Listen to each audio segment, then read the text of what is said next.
You actually thought he kept you around for love? Oh, honey, look at you. Freya's voice dropped to a terrifyingly calm whisper, her manicured hand hovering near the wine glass. You were the starter wife, the placeholder. But nobody keeps the packaging once they've opened the gift. Harrison. Jimena's voice broke, her eyes searching her husband's face for a defense that never came. Don't make a scene, Jimena, Harrison muttered, checking his watch.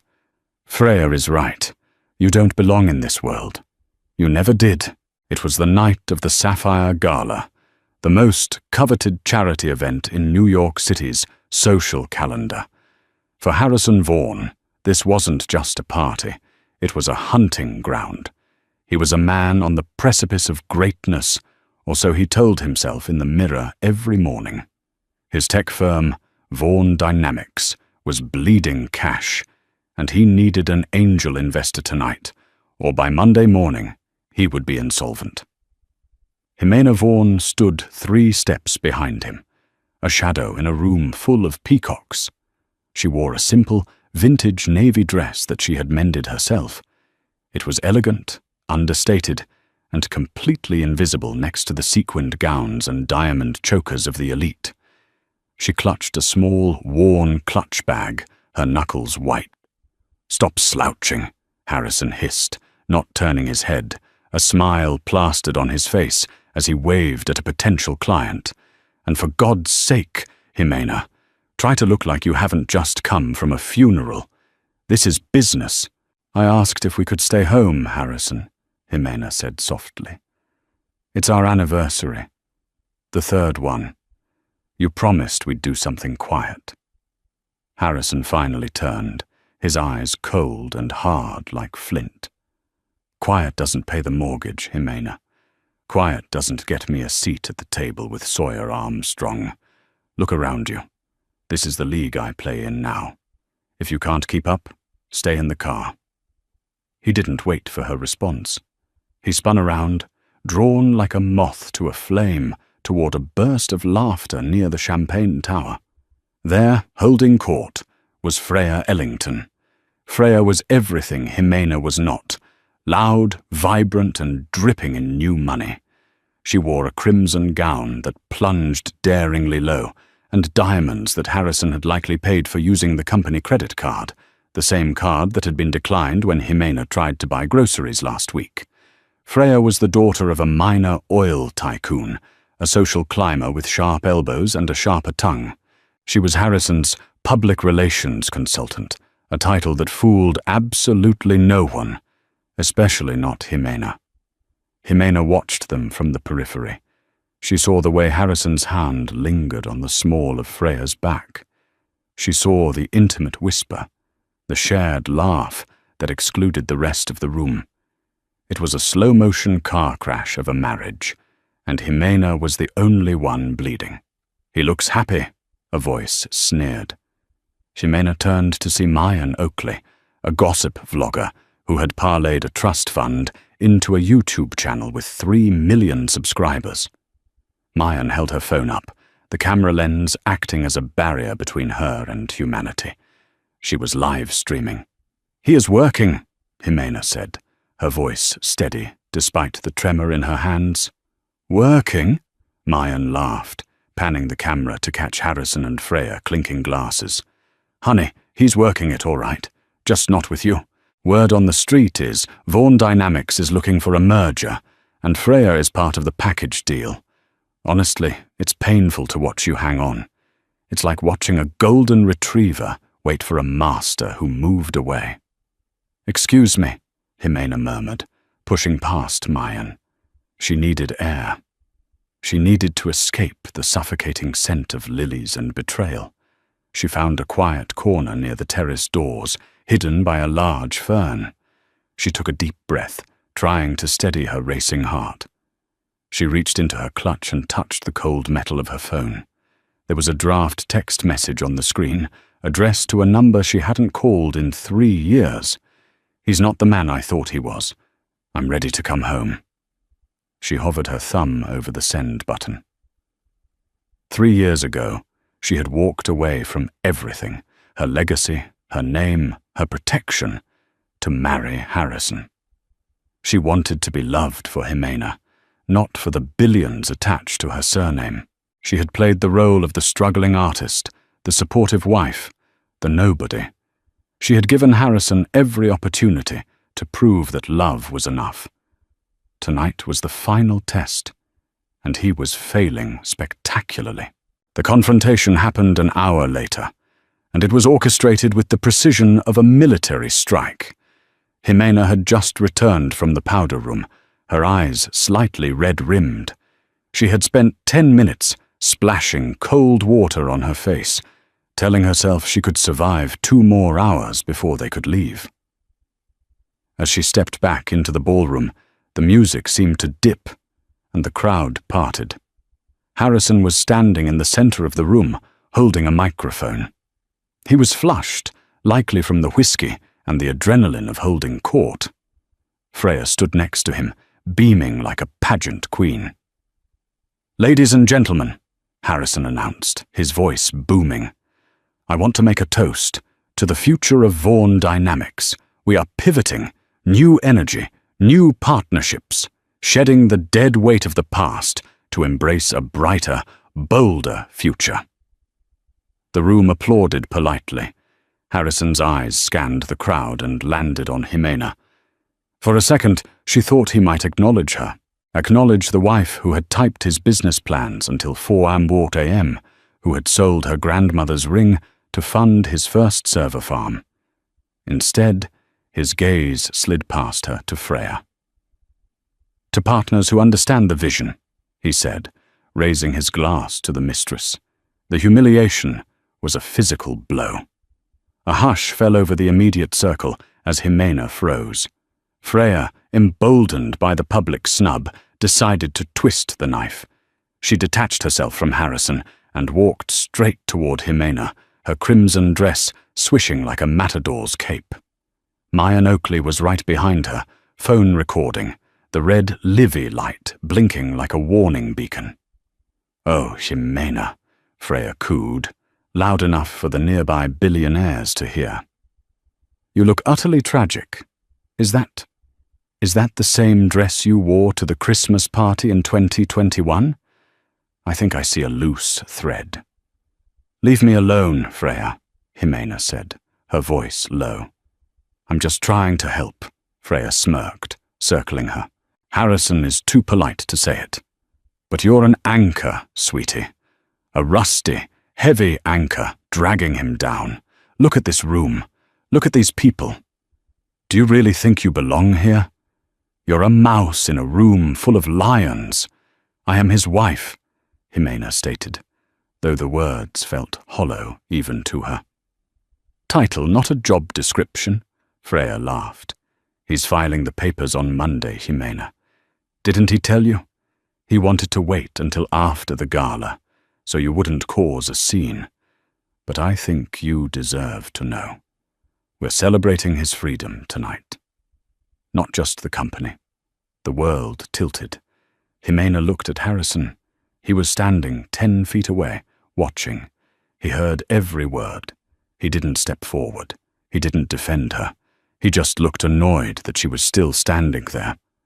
"Harrison," Jimena asked, her voice trembling. "Is that true?" Harrison sighed, swirling his scotch. "This isn't the place, Jimena." "Is it true?" she demanded, a single tear escaping.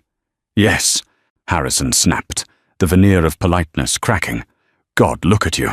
You're crying in front of the investors. This is exactly why it doesn't work. You're weak, Jimena. You have no ambition, no drive, no status. I need a power couple dynamic. Freya opens doors. You just stand there." "I loved you when you had nothing," Jimena whispered.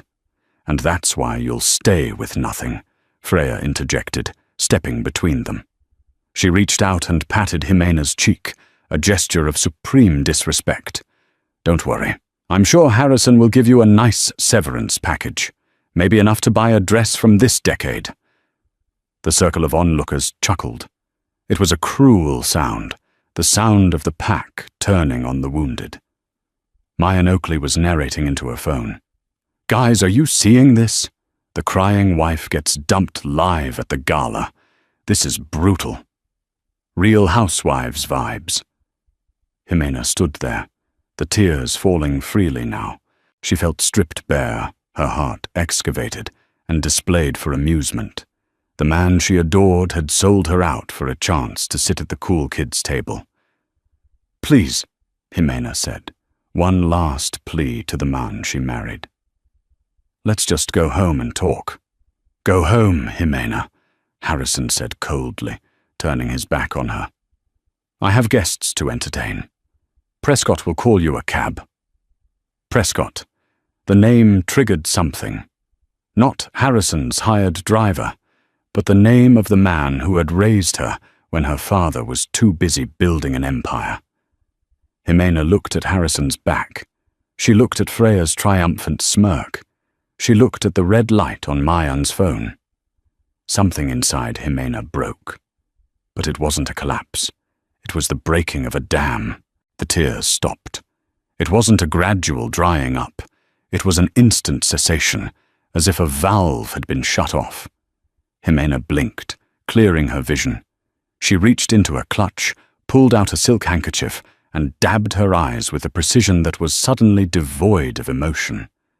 She straightened her spine. The slouch was gone. Her chin lifted, revealing a neckline that was regal, almost statuesque.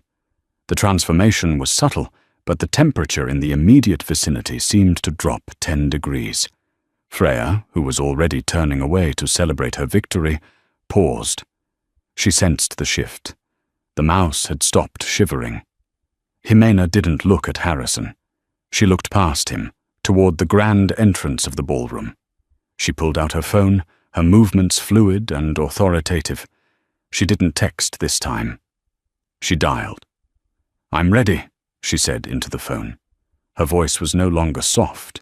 It was the voice of someone who gave orders that changed stock prices.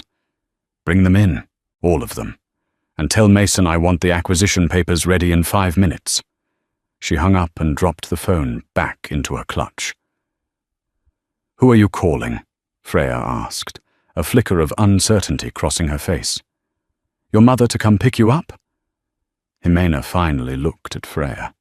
Her eyes, previously warm and brown, were now hard obsidian, in a manner of speaking. Suddenly, the heavy double doors of the ballroom swung open with a force that rattled the sconces. The room went silent. Walking through the doors was not a waiter, nor a late guest. It was a phalanx of 6 men in black suits, wearing earpieces. They moved with the synchronized lethality of Secret Service agents. They parted the crowd, creating a wide lane down the center of the ballroom. Behind them walked a man who made the billionaires in the room look like middle managers. It was Sawyer Armstrong. The room gasped. Sawyer Armstrong was the titan of industry, the man who owned half the city's skyline, a recluse who rarely attended galas unless he was buying the hotel. He was Harrison's idol, the man Harrison had been desperate to meet all night. Harrison's jaw dropped. He straightened his tie, panic and excitement warring in his eyes. "Sawyer Armstrong," he whispered to Freya. "If I can get 5 minutes with him." Harrison stepped forward, blocking the path, extending his hand. "Mr. Armstrong, what an honor. I'm Harrison Vaughan, CEO of Vaughan Dynamics. I'd love to—" Sawyer Armstrong didn't even break stride. He didn't look at Harrison.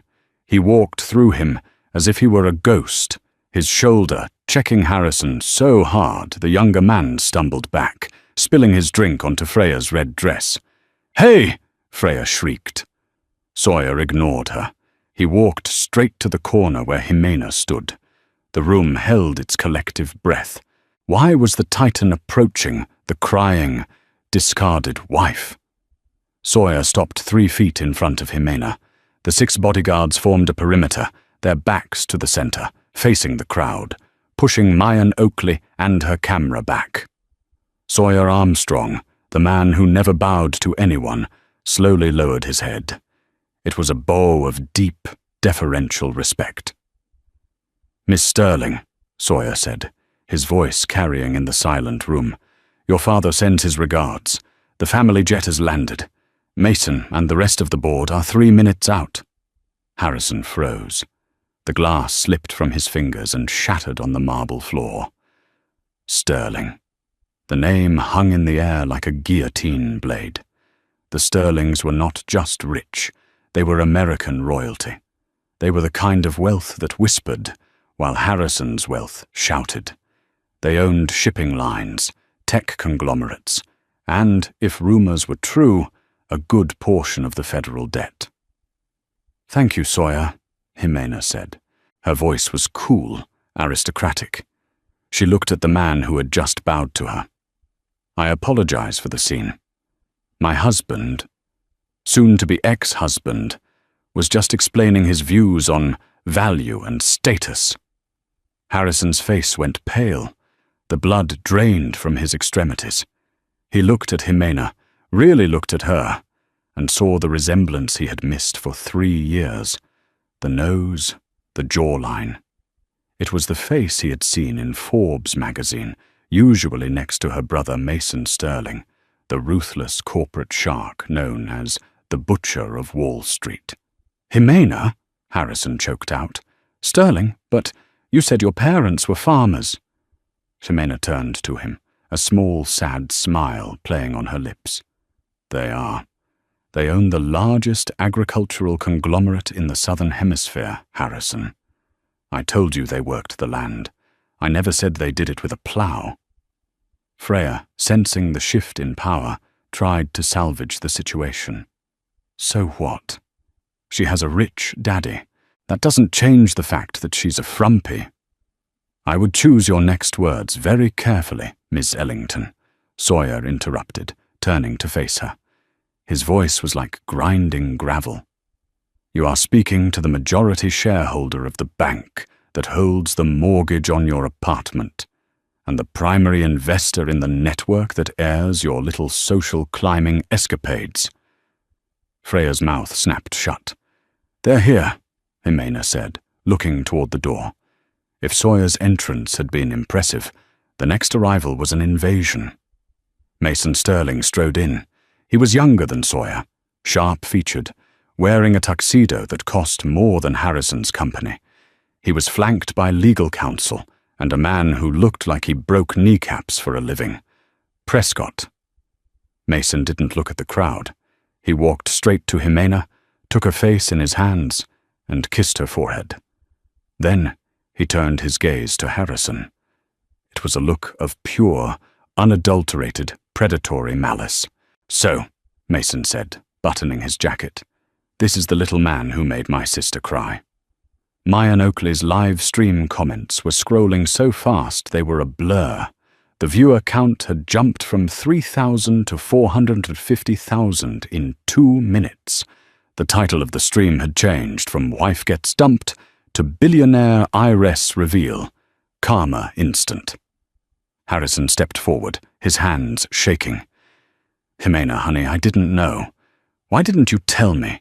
We can talk about this. I was under stress." Jimena looked at him, and for the first time in 3 years, Harrison saw the sterling steel in her eyes. "We aren't going to talk, Harrison," she said. "We're going to negotiate the surrender." The silence in the grand ballroom was absolute, a stark contrast to the clinking glasses and murmured gossip of 10 minutes prior. The air conditioning hummed, sounding like a roaring engine in the quiet. Harrison Vaughan stood frozen, his hand still half extended toward a wife he suddenly didn't recognize. Mason Sterling didn't blink. He stepped closer to Harrison, invading his personal space with the casual arrogance of a man who owned the building. "You mentioned negotiating, Harrison. But generally, negotiations happen between equals. You are not my equal. You are a liability I am about to write off." I don't understand," Harrison stammered, his eyes darting between Jimena and Mason. "Jimena, tell them about us. We're a team. I built Vaughan Dynamics for us. You built it with my money, Jimena said.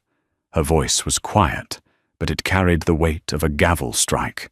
Harrison laughed nervously, a high-pitched, jagged sound. Your money? Honey, you worked as a barista when we met. You mend your own clothes. Sawyer Armstrong stepped forward, opening a leather portfolio he had retrieved from one of the bodyguards. He pulled out a single, thick document. Mr. Vaughan, are you familiar with Aurora Holdings? Of course, Harrison said, sweating now. They're our silent seed investor. They kept us afloat during the liquidity crisis last year. I've been trying to get a meeting with their CEO for months. You're looking at her, Sawyer said, gesturing to Jimena. The color drained from Harrison's face so completely he looked like a wax figure. What? Jimena is the sole beneficiary of the trust that funds Aurora Holdings, Sawyer explained, his tone clinical. She has been funding your little CEO cosplay for 3 years. Every time you failed, every time you overspent on marketing, every time you needed a bailout, she signed the check. She didn't want you to know because she wanted you to feel like a man. She wanted you to believe you did it on your own. And how did you repay her? Mason interrupted, his voice dropping to a dangerous growl. You used the company credit card, backed by her capital, to buy that rhinestone collar for your pet poodle over there. Mason pointed a finger at Freya without even looking at her. Freya flinched physically. I didn't know, Harrison whispered. The realization was crushing him. The angel investor he had been desperate to impress tonight wasn't a stranger. It was the wife he had just publicly discarded. Ignorance is not a defense, Harrison, Jimena said. She stepped closer, looking at the man she had loved. I wanted to see if you could build something real. I wanted to see if you had character. But you don't build, Harrison. You just consume. You consumed my patience, my love and my money. But the merger, Harrison pleaded, grasping at straws. The deal with Tech Global. If we close that tonight, none of this matters. We'll be rich. I can pay you back. Mason smirked. It was a terrifying expression. Prescott, show him. Prescott, the imposing man standing by the door, stepped forward and tapped his tablet. The large projection screen behind the stage, which was meant to display the Vaughan Dynamics logo, flickered. It changed to a live stock ticker. Vaughan Dynamics, VDYN. Suspended. What did you do? Harrison shrieked. I made a phone call, Mason said, checking his nails. We triggered the bad actor clause in the Aurora contract. As of 3 minutes ago, the board has been dissolved. You have been removed as CEO effective immediately for misappropriation of funds and gross misconduct. The assets are frozen. The merger is dead. You can't do that, Freya screamed, stepping forward. He's the founder. You can't just take his company. Sawyer Armstrong turned to Freya, looking at her with the mild curiosity one might show a bug on a windshield. Miss Ellington, according to the audit we just completed, you are on the payroll as a public relations consultant at a salary of $250,000 a year. Yet there are no emails, no work products, and no timesheets. Sawyer paused, letting the implication hang in the air. That's embezzlement, Sawyer stated flatly. And since the funds stolen were sterling funds, that makes it a federal crime involving interstate commerce. The FBI is notoriously lacking in a sense of humor about these things. Freya's bravado evaporated. She looked at Harrison, then at the exits. Don't worry, Jimena said softly. I won't press charges, Freya. I don't need to put you in jail to beat you. I just need to let the world see you. Jimena gestured to Mayan Oakley, who was still filming, her mouth agape. Keep rolling, Mayan, Jimena said. Get a good shot of the power couple. Harrison fell to his knees. It wasn't a theatrical gesture. His legs simply gave out. He looked up at Jimena, tears streaming down his face. Real tears this time. Tears of a man who had held a winning lottery ticket and used it to light a cigarette. "Jimena, please," he sobbed. "I'm sorry. I was lost. The pressure. You know the pressure. I love you. I've always loved you." Jimena looked down at him. There was no hate in her eyes, only a profound, exhausted pity. "You don't love me, Harrison," she said. "You love the way the light hits you when you stand next to someone shiny. But I'm done being your mirror." She turned to her brother. "Mason, I'm ready to go." "Cars out front," Mason said, offering his arm. As the Sterling family turned to leave, the crowd parted like the Red Sea. No one looked at Harrison Vaughan. He was already a ghost.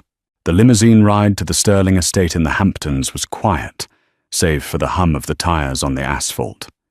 Jimena sat by the window, watching the city lights blur into streaks of gold and red. She felt hollowed out, as if the adrenaline that had sustained her through the confrontation had finally burned off, leaving only ash. Mason sat across from her, scrolling through his tablet. "You're trending," he said quietly. "#1 worldwide. Twitter, TikTok, YouTube. It's everywhere." "I don't want to see it," Jimena whispered. "You need to know the landscape," Mason insisted gently. "Maya Oakley's stream hit 4.5 million concurrent viewers before you even left the building. The clip of you saying, 'I'm done being your mirror,' has been remixed 2,000 times in the last hour." He turned the tablet around. The internet had reacted with the swift, merciless justice of a hive mind. The hashtag Sterling Reveal was dominating. But it wasn't just support for Jimena. It was the forensic dissection of Harrison and Freya. "They found Freya's high school yearbook," Mason noted dryly. "Apparently, her oil tycoon father actually manages a gas station in Tulsa.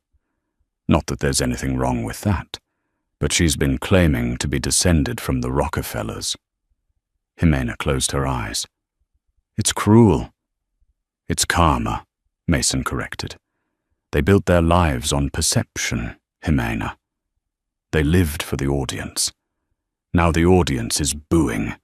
You can't ask for the spotlight and then complain when it reveals your flaws." Back at the Pierre, the situation had deteriorated into chaos. Harrison sat on the edge of the stage, a glass of warm whiskey in his hand. The room was empty now, save for the cleaning staff sweeping up the confetti from the celebration that never happened. The investors had fled the moment Sawyer Armstrong mentioned audit. Freya was pacing frantically, clutching her phone. "They cancelled my brand deals," she shrieked, staring at her screen.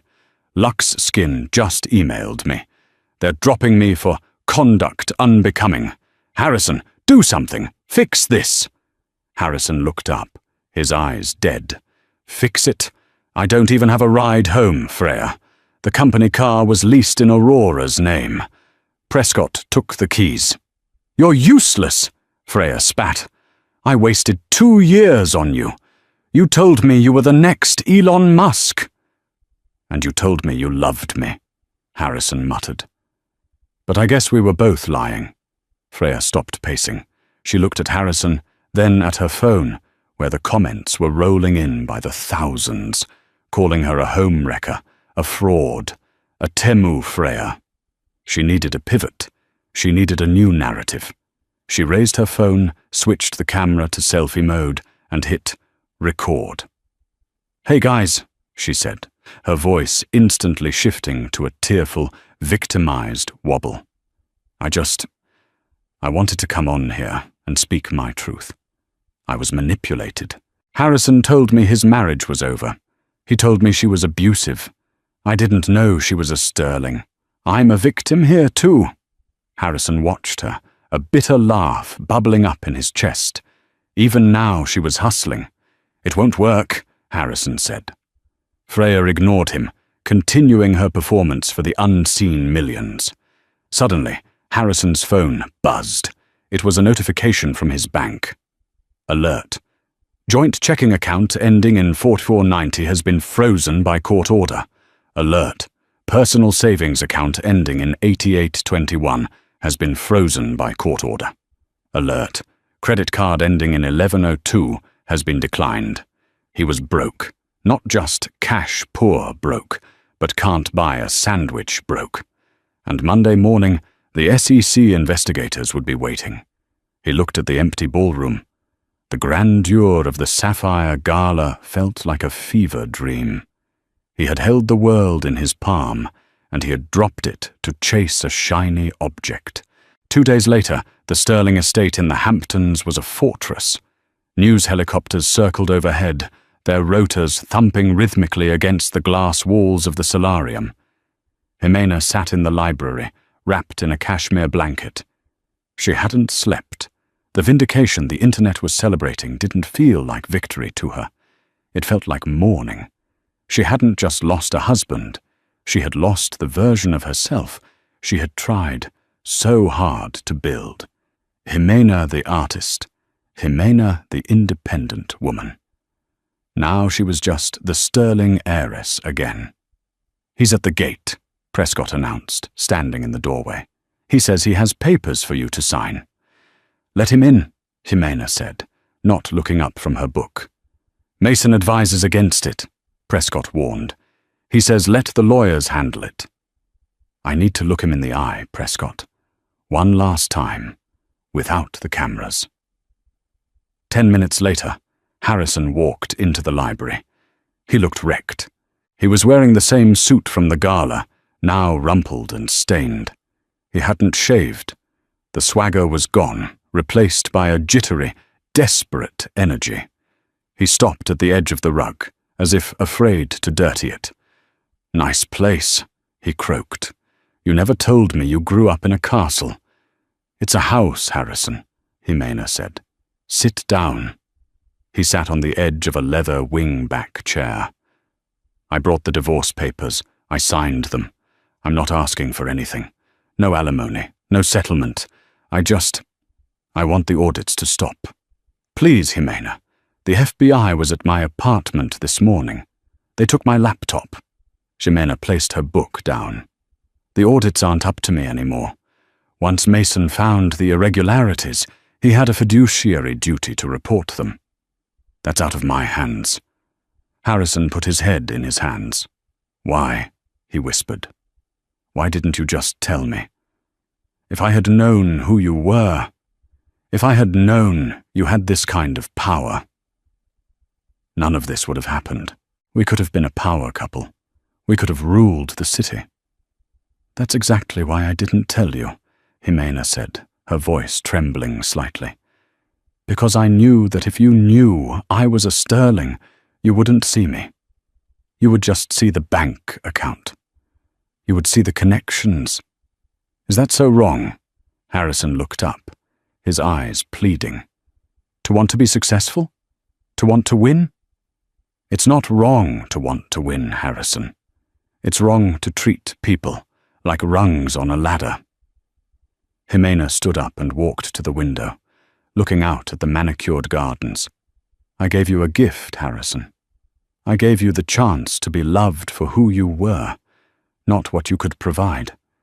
I paid the bills so you could chase your dream. I cooked your meals. I listened to your pitches.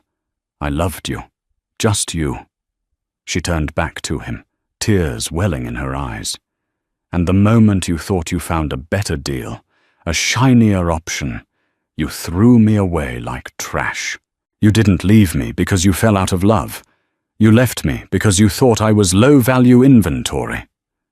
Harrison opened his mouth, but no words came. The truth of it hung in the air, undeniable. "I tested you," Jimena admitted, "and maybe that was unfair. Maybe secrets are poison. I own that. I lied to you every day for 3 years by omission. I'm not a saint, Harrison, but my lie was about protection. Your lie was about exploitation." I can change, Harrison said, though he didn't sound convinced. I can be the man you wanted. No, you can't, Jimena said sadly. Because that man doesn't exist. He was just a character you played until the money ran out. She walked over to the desk and picked up a pen. She signed the papers he had brought, the scratch of the nib loud in the silent room. Here, she said, sliding the papers across the mahogany. You're free. You have your freedom, Harrison. That's what you toasted to at the gala, wasn't it? Harrison took the papers. His hands were shaking. What happens to me now? That's up to you, Jimena said. But I suggest you start by learning how to make your own coffee. Prescott will see you out. Harrison stood up. He lingered for a moment, looking at the woman who could have given him the world if he had just been decent. He realized with a sickening lurch that he had held the winning hand and folded.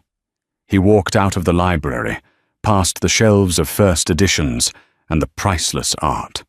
As the heavy oak doors closed behind him, Jimena finally let out the breath she had been holding. She wasn't happy. She wasn't triumphant. But for the first time in 3 years, she was clean. The lie was over. She picked up her phone. There was a text from Sawyer Armstrong. Board meeting at 9 a.m. tomorrow. We need to discuss the restructuring of Vaughan Dynamics.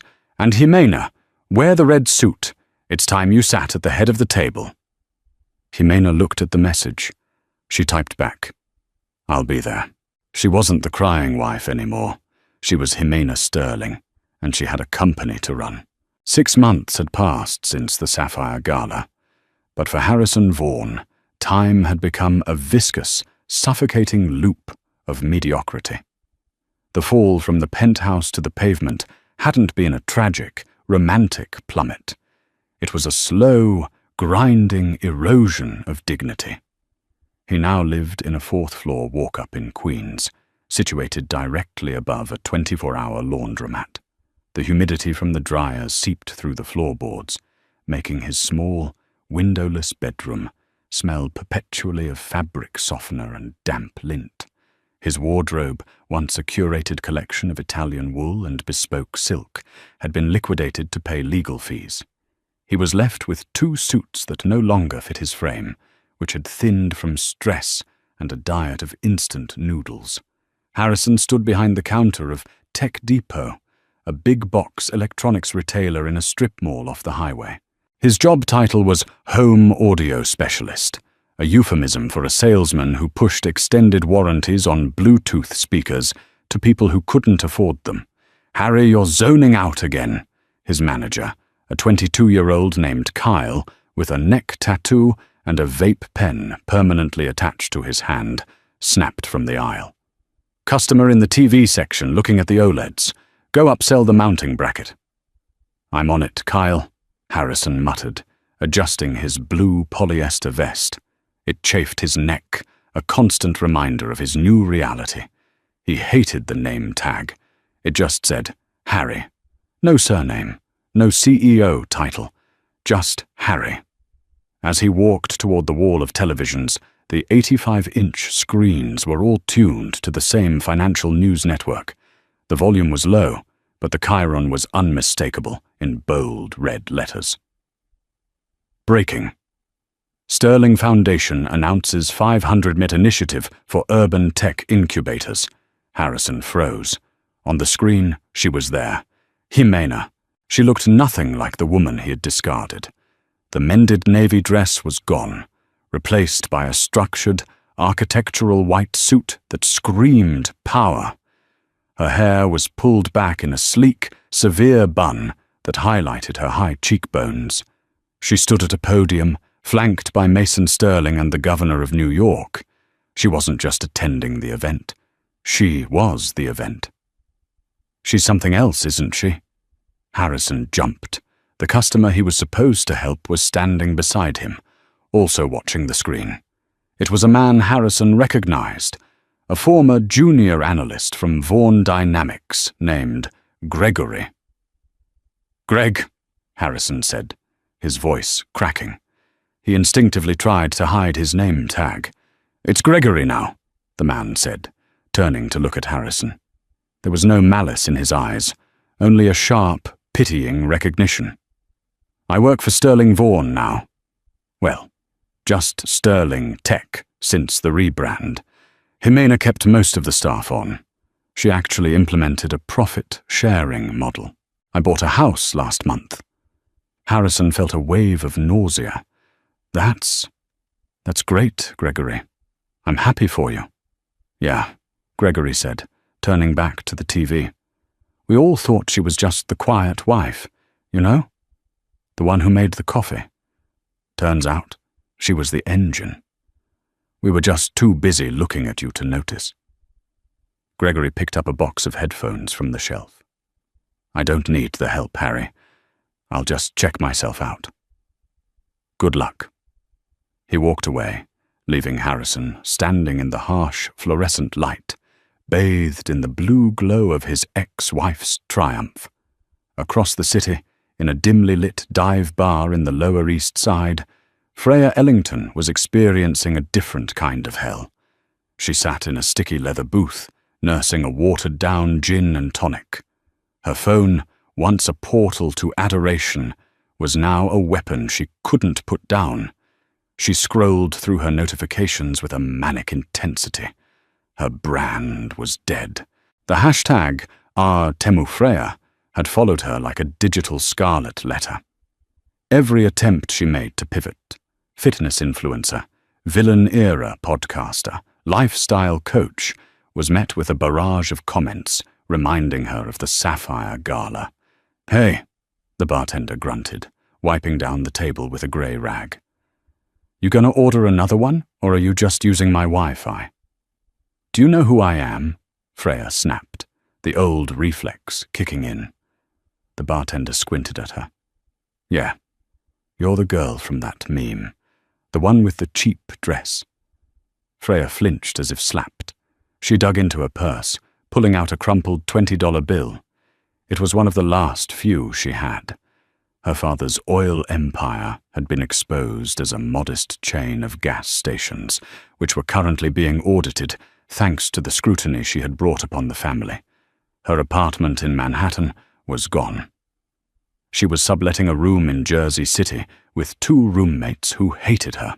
She had tried to write a tell-all book, The Billionaire's Shadow, hoping for a 6-figure advance. Instead, she received a cease and desist letter from the Sterling legal team that was so thick it had cost $20 to mail. The terms were clear. If she mentioned the Sterling name in print, video, or audio for the next 10 years, she would be sued into oblivion. Her phone buzzed. A notification from Mayan Oakley's YouTube channel popped up. New video. The aftermath of the gala. Where is the mistress now? Exposing the fake life. Freya watched the thumbnail, a paparazzi shot of her carrying groceries in sweatpants, looking haggard. She felt a surge of bitter bile. She had gambled everything on Harrison Vaughan. She had thought he was her ticket to the high table. Instead, he was just a waiter who had snuck in the back door, and when he was kicked out, he took her with him. "I should have known," she whispered to the empty glass. "Real money doesn't have to shout." The morning of the New York Stock Exchange. Bell ringing was crisp, the air biting with the promise of winter. Wall Street was transformed into a fortress of security, black SUVs lining the cobblestones like armored beetles. Jimena stood on the balcony overlooking the trading floor, the wooden gavel heavy in her hand. Below her, hundreds of traders paused their frantic shouting to look up. 3 years ago, she had been invisible to these people, a shadow trailing behind a loud husband. Now, she was the market mover. "Nervous?"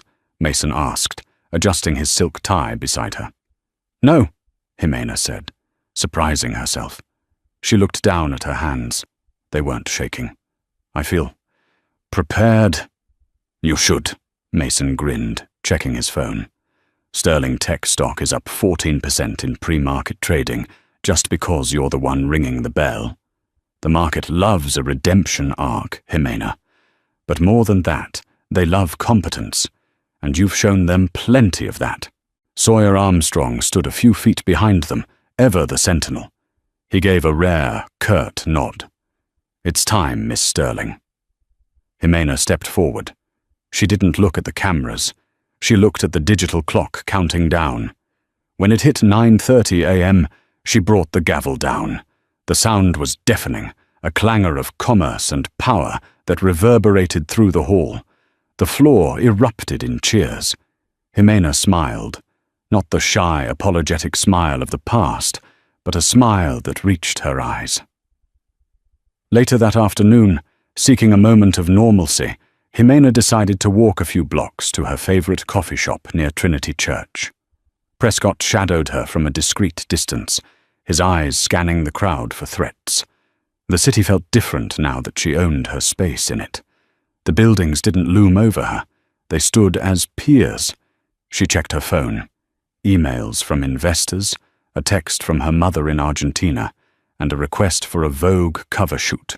She turned a corner, distractedly adjusting her scarf, and nearly collided with a man rushing out of the subway station.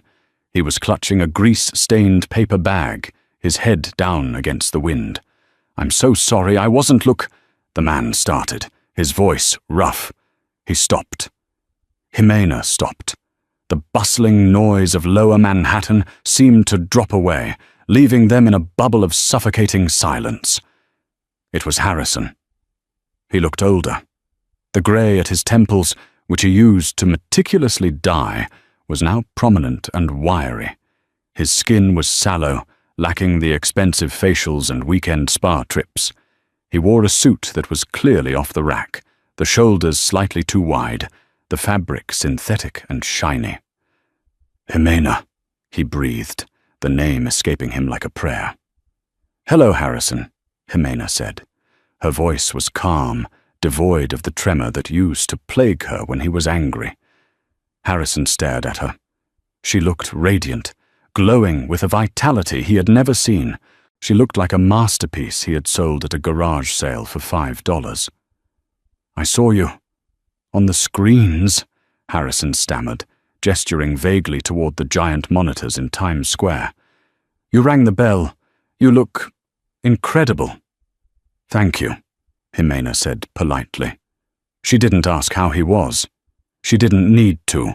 The frayed cuffs of his shirt told the whole story. "I'm working in Queens now," Harrison blurted out, a desperate need to fill the silence with validation. "Sales. It's a grind, obviously. But I'm leading the regional team in numbers this month. I'm thinking of management soon." He was still doing it. Still trying to impress her with metrics, with potential, with the promise of soon. "That's good, Harrison. I hope you find what you're looking for." She started to step around him. "Wait," Harrison said, his voice desperate. He took a half step toward her, and Prescott instantly materialized from the crowd, stepping between them. Harrison flinched back. "Jimena, please," Harrison said, looking over Prescott's shoulder. "Do you ever think about it? Us? The beginning? Before the money. Before everything got complicated. We were happy, weren't we?"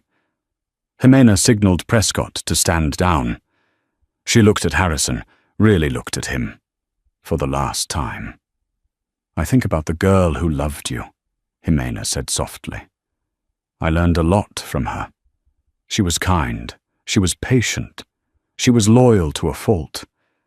I kept those parts of her, Harrison, but I left the part of her that needed you to tell her she existed." "I could have been better," Harrison whispered, tears welling in his eyes. "If you had just given me another chance. If you had told me." "You had 3 years to be better," Jimena said. "You didn't want to be better. You wanted to be famous. And now you are." She nodded to Prescott. "Goodbye, Harrison." She walked away, her heels clicking rhythmically on the pavement, a sound of forward momentum. She didn't look back. If she had, she would have seen Harrison Vaughan standing alone in the middle of the rushing crowd, clutching a bag of cold fast food, watching the only real thing he ever had walk out of his life forever.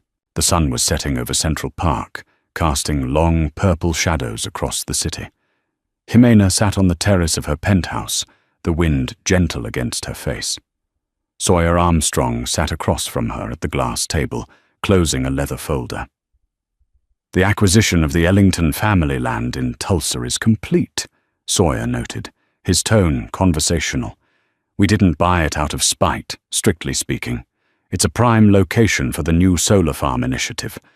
But Freya's father was surprisingly eager to sell. He sent a letter of apology regarding his daughter's behavior." "You didn't have to do that, Sawyer." Jimena sighed, swirling her tea. "We protect our own," Sawyer said simply. "And besides, it's good business. The land was undervalued." Mason walked onto the terrace, carrying 2 glasses of vintage red wine. He handed one to Jimena and sat on the railing, looking out at the skyline. "To the future," Mason toasted, "and to the fact that Mayan Oakley is currently streaming a 20-minute apology video because our legal team threatened to demonetize her entire network for defamation." Jimena smiled, but she didn't drink immediately. She looked at her brother, then at Sawyer, the men who had protected her when she couldn't protect herself. "Do you know what the worst part really was?" Jimena asked, her voice reflective. "The humiliation at the gala," Mason guessed. "The betrayal," Sawyer offered. "No," Jimena said, shaking her head. "The worst part was that I believed him. When he told me I wasn't enough, when he told me I was packaging or a placeholder, I believed him. Even with the sterling name, even with the billions in the trust, I let him define my worth. I let a man who didn't know himself tell me who I was." She took a sip of the wine. It tasted rich and complex, like the life she was reclaiming. "That's the real tragedy," she continued. "Not that he cheated, but that he made me doubt my own value. Money can buy companies, Mason. It can buy silence. It can buy justice. But it can't buy the feeling of being enough. I had to build that myself, brick by brick, after he tore it down." Mason put a hand on her shoulder, squeezing gently. "And you did. You stood in that ballroom and you took your power back. That's why people are cheering, Jimena. Not because you're rich, but because you stood up." "I'm ready for the next chapter," Jimena said, her eyes fixed on the horizon, where the lights of the city were beginning to twinkle. No more hiding. No more tests. Just truth. Below them, the city hummed with energy. Somewhere in Queens, a light flickered in a small apartment above a laundromat. Somewhere in a dive bar, a woman argued over a tab. But up here, in the clear, cold air, Jimena Sterling finally breathed free. The story of Jimena and Harrison isn't just a high-stakes drama about a billionaire heiress and a cheating husband. It's a mirror held up to the transactional nature of modern relationships. Harrison Vaughan viewed love as a marketplace. He tried to trade up, thinking he was acquiring a better asset in Freya, only to realize too late that he had discarded a priceless original for a cheap forgery. Jimena's journey reminds us of a critical lesson. Your worth is intrinsic, not external. No amount of validation from a partner and no amount of mockery from a rival can change who you are. Harrison failed the character test, not because he was poor, but because he was empty. And when the truth finally came out, as it always does, karma didn't miss. If you enjoyed this story of justice, heartbreak, and ultimate redemption, please hit that like button. It really helps the channel grow. What do you think? Was Jimena right to hide her identity, or should she have told him sooner? Let me know your thoughts in the comments below. And don't forget to subscribe and turn on notifications so you never miss a story. Remember, the truth always reveals itself, usually when you least expect it. Thanks for watching.